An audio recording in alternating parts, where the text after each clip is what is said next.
So now let's move on towards the second method of valuation, which is the DCF method.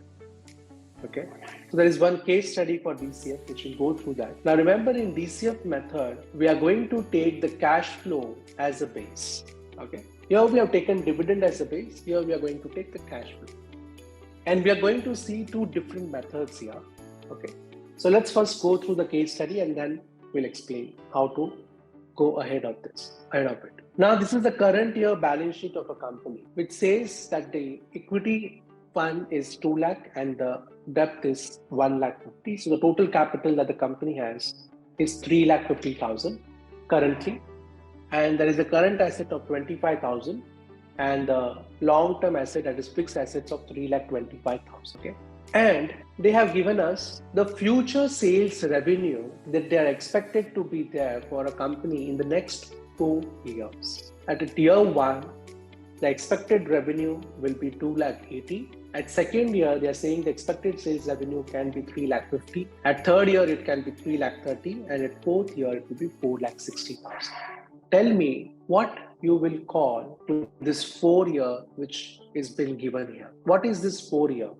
Will be called as, in the valuation, explicit period. Why? Because a forecaster or a company is able to forecast the company's future sales revenue only up till 4 years, and all the other expenses also they are able to forecast up till 4 years.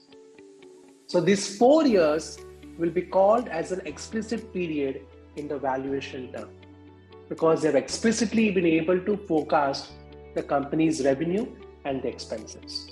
Then the variable cost is 30% of the revenue.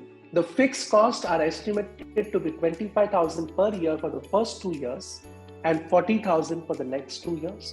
And the company have also been planned a following kind of capital expenditure to further expand its company, which is at the beginning of each year for the next 4 years. So at year 1, they are going to have 50,000. At year 2, it will be 75. At year 3, it will be 1 lakh. At year 4, it will be 1 lakh 50,000. And all this capital expenditure are subject to 10% of depreciation along with the long-term assets that the company has.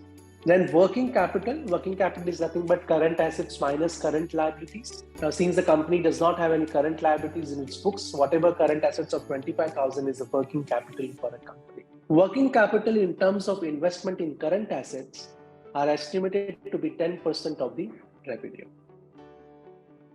Whatever debt that the company have in its books of 1 lakh 50,000, they are saying they are going to be repaid annually at the rate of 10%.